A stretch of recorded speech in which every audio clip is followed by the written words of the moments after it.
Hello everybody, it's Dr. Garrett Wegerif here at Pure Plastic Surgery, tuning in for another Thursday Thoughts, and I'm actually tuning in from my house today.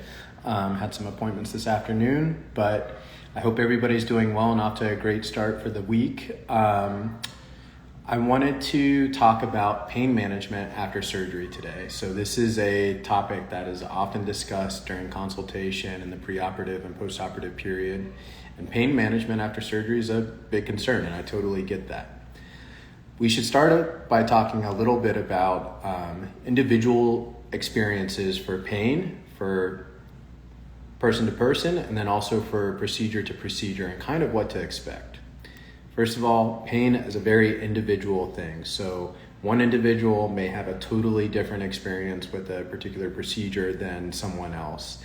Some people are just very pain tolerant. I actually have a fair number of patients that require no narcotic pain medicine or barely even Tylenol or ibuprofen after surgery. And that's not an uncommon thing. And I think one of the big things that you need to personally start to think about is your perception of what the pain is going to be, and also understand that this is surgery and it's not expected to be pain-free. There's some acceptable amount of pain that you're going to experience after surgery. And if you just understand that beforehand, mentally prepare yourself, it really makes that experience a lot easier. The people that go into it really expecting a completely pain-free experience, they're going to be a little disappointed. With that being said, it's also different from procedure to procedure that we perform. Certain things like breast lifts or breast reductions without implants are super well tolerated. The pain level is very minimal for those patients. Oftentimes they require no narcotic pain medication. When we start talking about doing an implant, especially an implant underneath the muscle, that increases the discomfort of the surgery a little bit.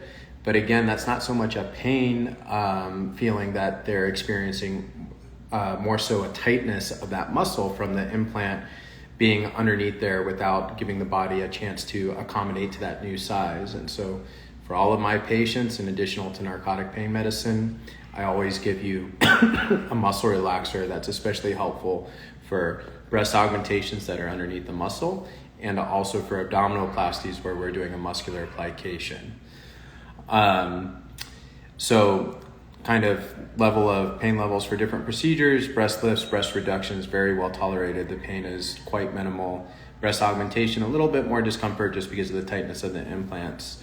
Abdominoplasties, they can be uncomfortable, again, mostly because of the muscular plication when we're fixing your diastasis. And again, the muscle relaxers help with that component of the discomfort and pain. In addition, we have another medication that I can give intraoperatively called Exparil. This is a long-acting local medication similar to lidocaine, but it'll last for 48 hours after surgery, and those are usually kind of the toughest days when recovering from an abdominoplasty. It is an additional cost to the surgery because it's a very expensive medication for us to use, so we do have to charge you for it.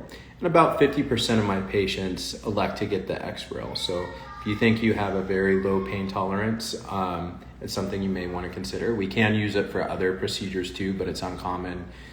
For breast procedures, we can use it if you really are concerned about pain, but it's pretty uncommon that I think a patient needs that.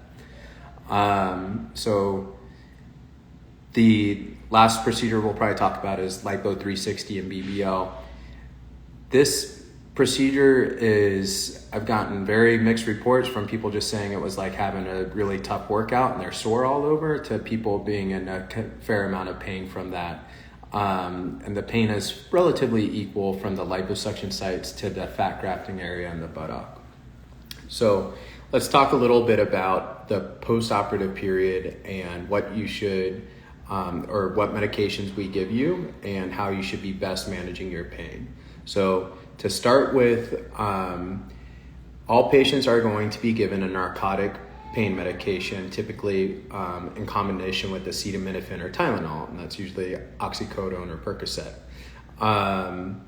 So I really encourage my patients to try to wean off of this as quickly as possible. Opioid pain medications can lead to other issues, drowsiness, nausea, and also constipation. So it's important while you're taking those narcotic pain medications to make sure you're taking a stool softener and even start taking a gentle laxative if you need to. So make sure when you're taking the Percocet, you're not taking acetaminophen or Tylenol at the exact same time, because you may get a little too much of the Tylenol since it's already mixed in with it. For all of my patients, like I said, I want you to transition off of that oxycodone, so maybe reserve it for the evening when you're really trying to get a good night's sleep. The muscle relaxer, which is called cyclobenzaprine or Flexeril, is very effective with making the discomfort from breast augmentation that goes underneath the muscles or the muscular plication. It makes it much more manageable. It also when we're if you get a BBL and you're sleeping on your stomach and you're not used to that, the muscle relaxer, I believe, is also helpful for just helping you relax and be in different positions than you're typically used to. So I give muscle relaxers to all of my patients. Then when transitioning off of those opioid pain medications, what can you take? So NSAIDs, things like ibuprofen or Advil, you really should wait 24 to 48 hours after surgery, because those do inhibit your platelets a little bit, which can increase your bleeding risk. So most surgeries, it's safe to take 24 to 48 hours after surgery if there's no concerns for bleeding or hematoma or anything like that. And I encourage my patients to start those medications at that point. In combination with Tylenol, you should be alternating those two pain medications. So you should be taking some Tylenol, then 4 hours later take some ibuprofen, then 4 hours later take some more Tylenol. By alternating between the two, you're getting something new every 4 to 6 hours, and you're not overdosing on any one of those medications.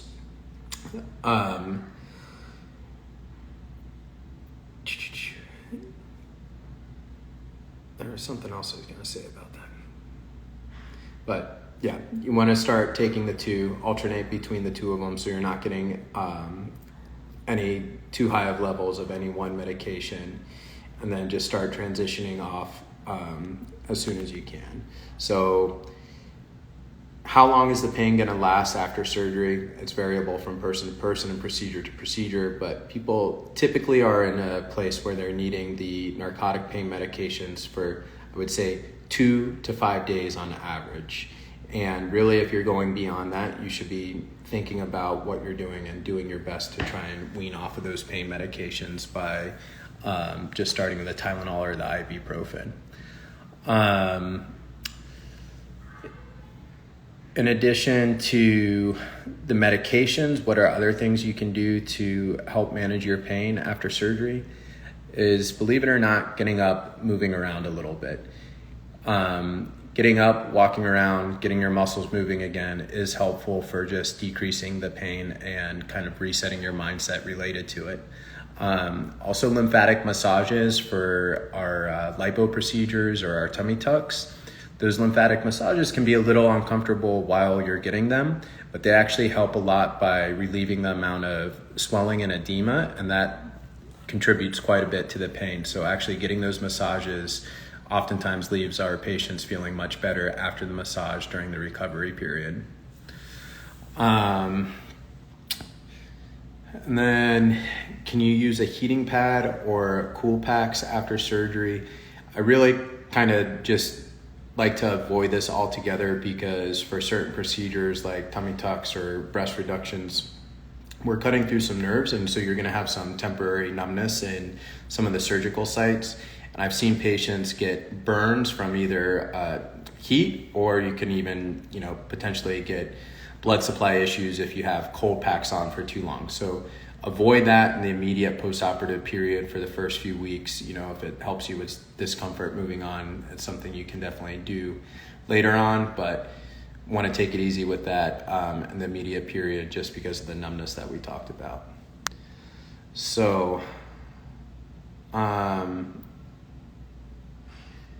we got a few questions here. I have someone that says, I was thinking, why relaxers as pain reduction? So the muscle relaxers help a lot for those procedures where we're putting an implant underneath the muscle it's stretching that muscle, and that muscle's tight and spasming. The muscle relaxer helps with that discomfort. Similar modality for the muscular plication for an abdominoplasty or a tummy tuck. Those muscles can spasm a little bit because we've tightened them up, and muscle relaxers help with that. Let me see what other questions we have. Just a comment saying thank you, I appreciate it. But if you have any other questions related to pain management after surgery, please feel free to send me those questions. If you're interested in doing a consultation, please reach out at pureplasticsurgery.com to fill out the online consultation form. And I hope all of you have a great week, and I will talk to you next week. Have a good one.